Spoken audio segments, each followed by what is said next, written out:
Hello दोस्तों, आज हम बात करने वाले गियर बॉक्स आज रिपेयर करना बताएंगे और इस वीडियो में पूरा बने रहे। ये Whirlpool 7.5 kg washing machine, semi automatic washing machine का गियर बॉक्स है।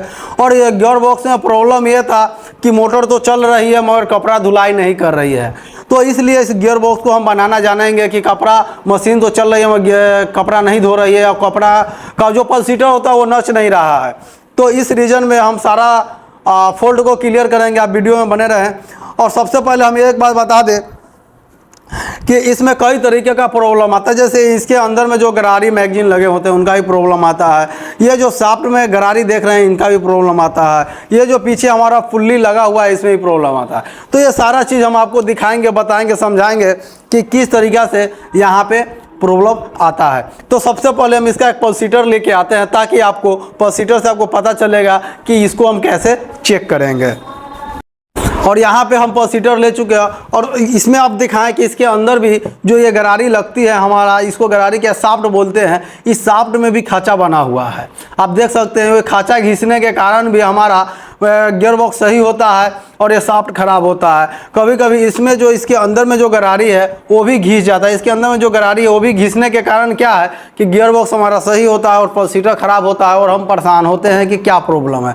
तो इसे हम सही ढंग से चेक करने के लिए गियर बॉक्स को बाहर करेंगे या अंदर भी रहेगा तो हम पता कर सकते हैं। अगर आप कस्टमर है, अगर आप टेक्नीशियन नहीं है तो आपके लिए ये सरल वीडियो है। तो आप समझेंगे कि इसको हम इसके अंदर में डालेंगे, इसको हम पल्सीटर के अंदर में डालेंगे। डालने के बाद हम पल्सीटर को नचाना चालू करेंगे और इसको बहुत हेवी पकड़ेंगे, यहाँ से गियर बॉक्स को बहुत हेवी पकड़ेंगे और पल्सीटर नचाएंगे। अगर हमारा पल्सीटर नचाने के बावजूद अगर ये नहीं नचेगा तो हमारा पल्सीटर खराब होगा और पल्सीटर नचने के बावजूद ये नचेगा तो हमारा इसको नचाना चालू करेंगे तो आप देख सकते हैं कि ये नच ही नहीं रहा है। मगर जैसे ही हम गियर बॉक्स पकड़ के इसको नचाना चालू करें तो वो हमारा पुल्ली नच रहा है, देख सकते हैं कि पुल्ली नच रहा है। मगर अब हम जानेंगे कैसे कि हमारा ये पल्सीटर सही है कि नहीं। तो पल्सीटर तो सिंपल सी है, इसको जब हम पकड़ते हैं और नचाते हैं तो हमारा नचता ही नहीं है, ये बिल्कुल ही नहीं नचेगा। अगर नच गया तो पल्सीटर खराब है और नहीं नचा तो पल्सीटर सही है।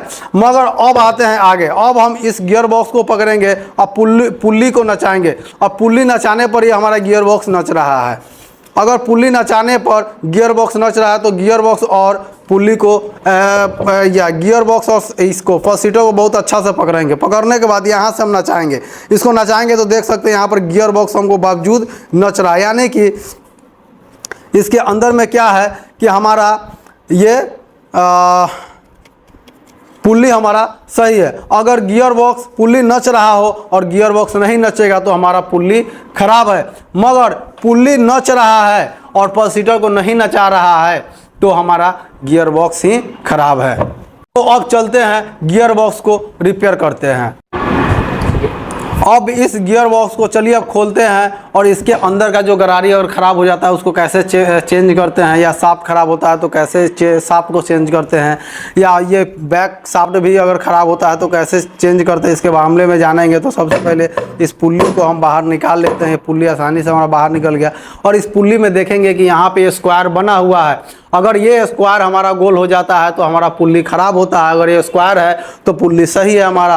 अब आते हैं गियर बॉक्स में। तो गियर बॉक्स को चेंज करने के लिए यहाँ पे देखिए ये वाशर है, उसके बाद भी यहाँ पर एक लॉक लगा हुआ है, आप देख सकते हैं ये हमारा लॉक है। तो इस लॉक को हम खोलते हैं, खोलने के बाद ये शाफ्ट हमारा चेंज होगा। और गियर बॉक्स का गरारी चेंज करना है तो यहाँ पे ये सारे स्क्रू जो आप देख रहे हैं ये सारे स्क्रू को हम क्या करेंगे कि खोलेंगे।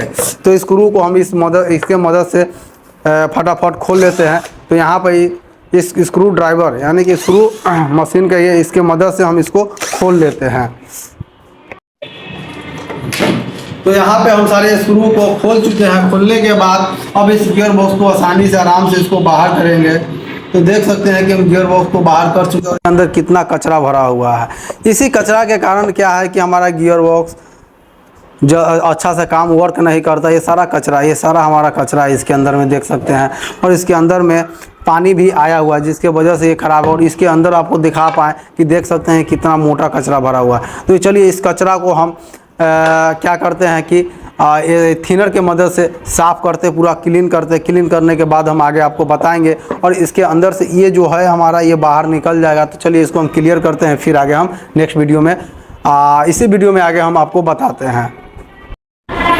अब यहाँ पे इसको क्या करते हैं कि पिलास के मदद से इसको हम बाहर इस तरीक़ा से कर लेते हैं। देख सकते हैं कि अंदर में गरारी और पानी भी भरा हुआ है और यहाँ भी हमारा ये गरारी है। तो चलिए इसको हम बढ़िया से साफ़ करते हैं। साफ़ करने के बाद भी ग्रीस डाल के जब लगा देंगे फिर भी ये हमारा ओके हो जाएगा। और अगर गरारी इसमें एक भी नहीं घिसा हुआ, अगर गरारी घिसा हुआ होता तो इसमें हमको, अगर ये घिसा हुआ होता तो ये हमको ये चेंज करना पड़ता, अगर ये घिसा होता तो ये साफ्ट चेंज करना पड़ता, और अगर ये घिसा होता तो ये साफ्ट हमारा अंदर से लेकर बाहर तक होता, ये हमें चेंज करना पड़ता। तो इसको हम क्या करेंगे, ग्रीसिंग करके लगाएंगे, फिर भी हमको एक नंबर फर्स्ट क्लास काम करेगा। तो आइए इसको हम पहले ग्रीसिंग करते हैं, फिर हम आपको बताते हैं। तो यहाँ पे हमने गियर बॉक्स को बढ़िया से क्लीन कर लिए हैं, देख सकते हैं इस तरीके से। और आप चाहे तो इससे भी फ्रेश साफ़ कर सकते हैं। तो ज़्यादा फ्रेश साफ़ करने के लिए आपको ज़्यादा थिनर की आवश्यकता पड़ेगा। 1.5 लीटर थिनर लग सकती है। तो 1.5 लीटर थिनर में इसको क्या करना है, बढ़िया से 1.5 लीटर तो बहुत है, 1 लीटर थिनर ले लेना, उसमें बढ़िया से इसको रगड़ रगड़ के ब्रश मार मार के साफ़ कर दीजिए। और इसको जिस तरह से हमने क्लीन किया, आप देखे थे पहले वीडियो में जो किस तरीक़ा से ये काला ब्लैक पड़ा हुआ था और ये भी था, तो सारा को हम क्लीन किया। और इसके अंदर में ये पॉन्स है, इसे भरेंगे। मगर इसे आप पॉन्स नहीं समझे, ये हम इसमें हम ग्रीस रखे हुए हैं कि उपयोगी के लिए, क्योंकि बड़ा वाला डिब्बा जो होता है हम लोग को टूल बैग में रखने के परेशानी हो जाता है। तो इसीलिए इसमें रखे हुए हैं, क्योंकि इसमें थोड़ा सा ही ग्रीस का आवश्यकता पड़ता है। तो इस ग्रीस को हम यहाँ से निकाल लेते हैं। निकालने के बाद सबसे पहले हम इस जो गरारी दिख रहा है, गरारी में हल्का हल्का चारों तरफ से हम चपका देंगे। और आप जितना चाहे उतना भी लगा सकते हैं। ग्रीस लगाने से और ही अच्छा चलता है, इसमें कोई दिक्कत नहीं होता है। तो ग्रीस आप कोशिश करें कि जितना ज़्यादा हो सके आप लगा सकते हैं। तो आइए इस सारे साफ्ट जो है, साफ्ट की जो खांचा है उसमें हम ग्रीस को क्या करते हैं कि लगा देते हैं यहाँ पे। तो इस तरीके से हम ग्रीस को भर चुके हैं। और इसमें आप कोशिश करें कि ज़्यादा से ज़्यादा ग्रीस भरें। तो इसके अंदर हम ग्रीस को क्या करते हैं कि इस जो 1 2 3 4 ये 4 जो हमारे पास गरारी है, इस चारों गरारी के बीच बीच में यहाँ पे हमको भर देना है। तो इस चारों गरारी के बीच में हम यहाँ पे भर देते हैं एकदम आसानी से, हमारा आसानी से भर कर और यहाँ पे छोड़ देंगे। जब छोड़ देंगे, जब ये हमारा नचेगा तो आप देख सकते हैं कि किस तरह से ग्रीस को काट के अंदर ले जा रहा है। और इस तरीक़ा से ये टोटल ग्रीस हमारा इसके अंदर में ऑटोमेटिक चला जाएगा। इसमें ग्रीस को अंदर ढकेलने की आवश्यकता नहीं है। जब गरारी चलती है तो इसके अंदर में ग्रीस हमारा ऑटोमेटिक चला जाता है।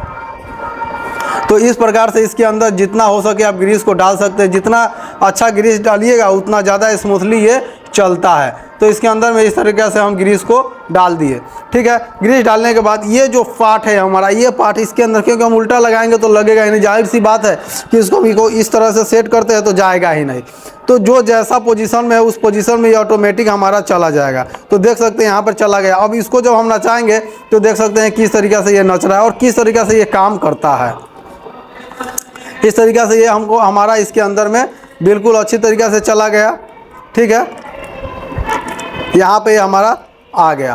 अब ये जो साफ्ट है इसके अंदर में भरेगा, ठीक है। अब इसको क्या करना है, इसको अब सिंपल सी हमको इसके अंदर में फिट कर देना है। अब सिंपल सी फिट करने के लिए अब ज़्यादा परेशानी तो होने वाली नहीं है। इसको हम जब इस पर लाएंगे तो ये ऑटोमेटिक हमारा यहाँ पे फिट हो ही जाता है। ये देखिए इस तरीक़ा से ये हमारा फिट हो चुका है एकदम।